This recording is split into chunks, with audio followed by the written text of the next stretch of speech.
Bentana Cultural, Simbolonan Nacional. Episodio 1. Diseño de nos escudo. El escudo de territorio insular de Aruba está en uso oficial desde 5 de noviembre de 1955. Arriba cual fecha, Parlamento de Aruba ha aprobado el escudo de una resolución insular. El escudo, su diseño básico, ha sido creado por Sr. Willem Jacobus David Postumus, de Atelier voor de Heraldische Kunst, establecido en Amsterdam, Holanda. Cesso cultural. Com o processo para chegar a nosso escudo a começar? A. Nosso escudo a hora de trabalhar para motivar de escola. B. Anúncio de corante. C. Artista na local a desenhar escudo e apresentar essa aqui.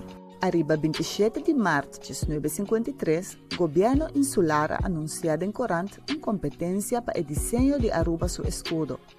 Maneira já mencionar, Sr. Postumus a someter o desenho a ser selectado para o governo insular entre 20 desenhos.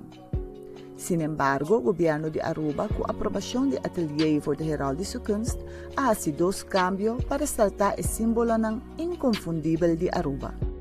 Vou conhecer o dicho aqui? Não tem poder contra força e vontade. Se está para bom. Se você quer lograr algo, vou pôr. Basta você quer.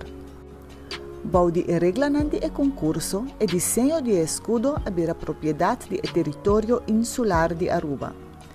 O escudo aqui tem o prome hockey e mata de aloe, tem o de 2 cerro de Hoiberg, tem de 3 e 2 manang e tem de 4 e wil. Verdade ou mito? Um escudo de um país é um símbolo de união e identidade de um pueblo. Na Aruba, por Mira é símbolo de escudo riba nos moneda, em forma de pen, riba uniforme, logo nan, decreto de governo e hopi mais. De forma aqui, por Mira é patriotismo de nosso país. Potawa ta saco e prome e de 2 hockey de nos escudo. Tawa ta diferente? No siguiente episódio, nos lo enfocar riba cada hockey de nos escudo. Para mais informação, vou visitar nossa plataforma online, cultura.away e coleção.away. Aqui vou buscar segundo tópico de bom interesse e há todo tipo de documento relevante. Essa aqui inclui portrait, book para mucha, vídeo educativo e hobby mais. Vou por ler o documento online ou download na riba do próprio computer. Mas danke para a atenção e até o próximo episódio.